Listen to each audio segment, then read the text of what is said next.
The studio is already a mess, so let's make even more of a mess and test out some drum hacks I saw on TikTok. Not long ago, we tested out this drum hack where you flip the floor tom leg to lower its sustain, but there might be an easier way. And no, it's not moon gels. Did you know that you can use sandbags to make your drums and recordings sound better?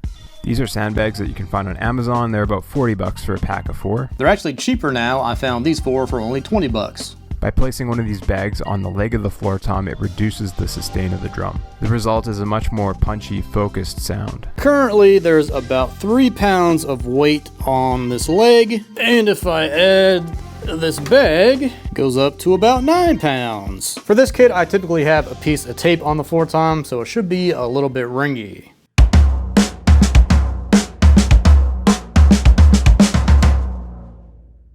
Now let's throw on a bag.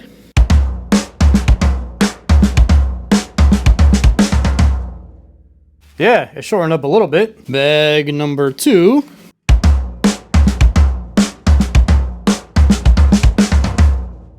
And now the third and final bag.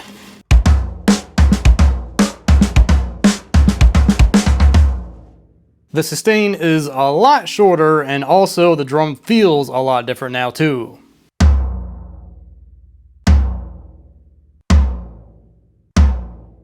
And since we're revisiting some old hacks, apparently I did the mic beater wrong. You're supposed to use a regular beater and hit the mic. At the very least, you'll save some space without a bass drum.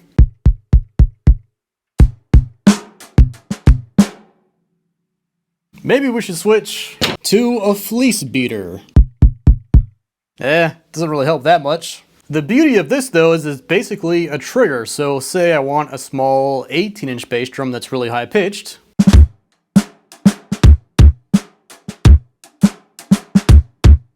Say I want a really metal clicky sounding bass drum. I think I need a new stand. Or you can play it as is.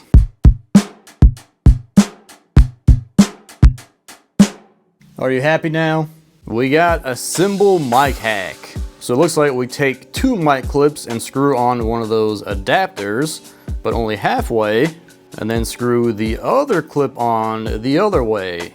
The mic goes on one clip, and then you clip that onto the cymbal stand. As someone whose goal in life is to eliminate as many mic stands as possible, I'm curious to try this out. Don't believe me? Room mics and overheads are mounted on the ceiling. Tom mics mount on the rim. I have 1 stand for both of my snare mics. 1 stand for the kick mics. Yes, I said mics. This is actually 2 mics. Only 2 mic stands for the entire kit. So for this, we'll need some mic clips. I'm pretty sure this is a Shure mic clip, and then this clip fits the mic. Then we just need an adapter.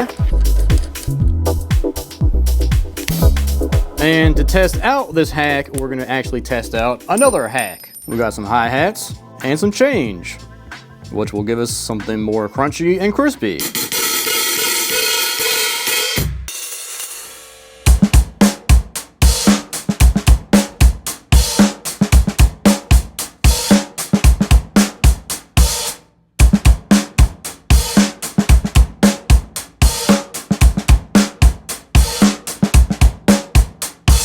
I give the change hats 70 cents out of $1. I think they sound mint. There's a very subtle change in sound. It's almost like it raises the pitch just by a couple cents. With the quarters, they sound pretty rich, and without them, they're very tender and creamy.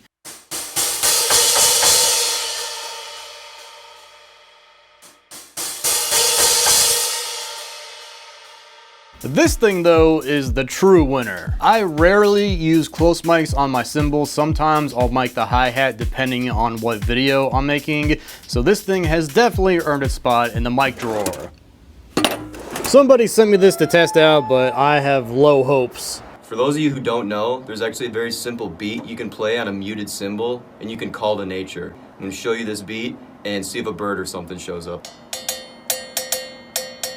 Oh, there's one. There you go, it's that easy.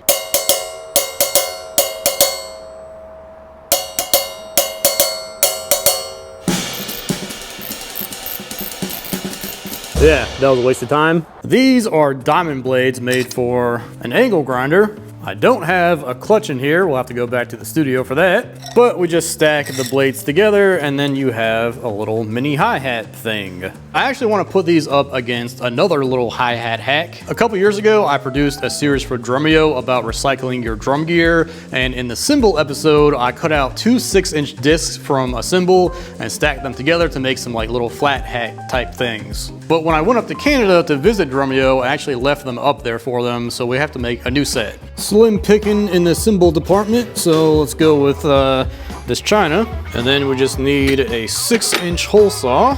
Put this on low and engage the clutch, because if this thing catches, say goodbye to your arm.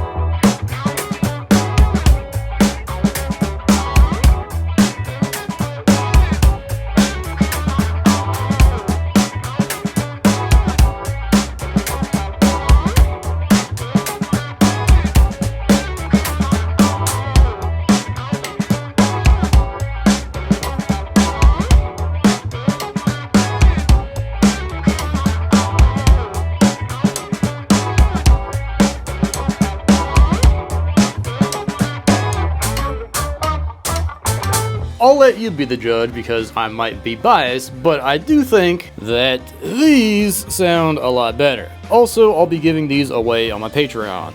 These aren't bad by any means, I just prefer this sound a little bit better. And of course, there's different brands and different sizes of blades, so maybe those other ones that he made sounded better. This is the mysterious part about music. I'm bringing this back, it's crazy. That wasn't really a hack. Hello.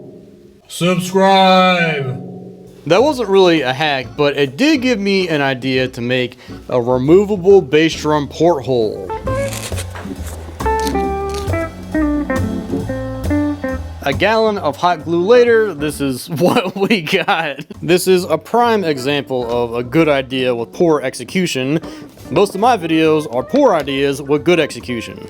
There's probably a reason this doesn't already exist.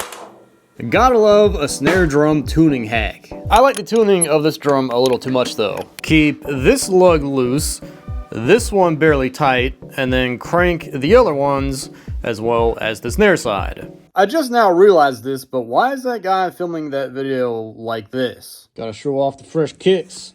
Let's loosen this. I think that's loose enough. This one barely tight. And this snare is actually already cranked as well as the snare side head, so here it is before. And here it is now. Maybe we need to loosen this one a bit more. Loosen the snare wires. I don't like this. Now, tune your drums however you want, but one thing about doing it this way is you have a really loose lug and then a really tight lug. So if you play with both hands,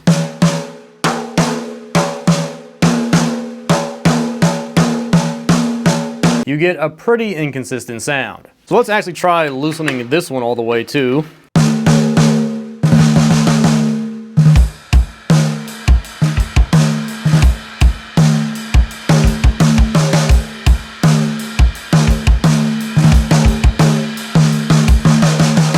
I think that sounds a lot better. I thought it was because this is a 10 lug drum, but I'm pretty sure the TikTok is a 10 lug drum also. Of course, every drum is built different and sounds different, so if this teaches us anything about tuning, it's to experiment. I'm actually cheating on this one because it's from Twitter. Someone tagged me in this super advanced CAD diagram of a piano reverb chamber. If I hold down the sustain pedal and then hit a note,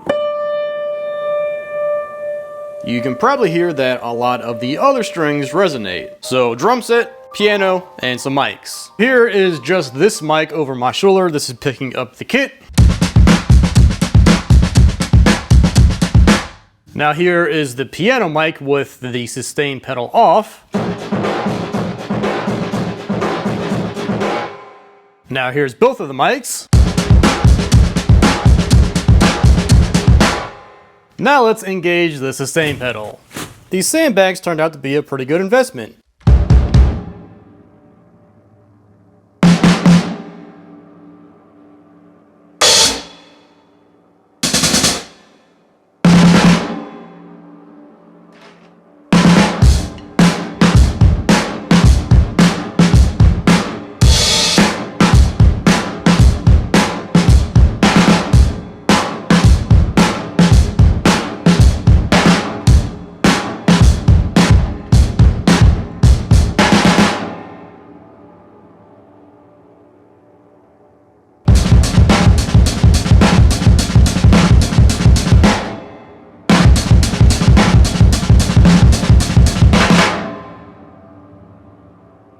That was an experience. So pretty interesting concept. If you already have an upright piano, you basically already have a free reverb chamber. Also, if there's one person that can improve on this idea, it's Matthias Krantz. Go send him this video and tell him to make a giant, mega, ultra, huge, gargantuan, hunormous, giga, wumbo, massive piano reverb chamber.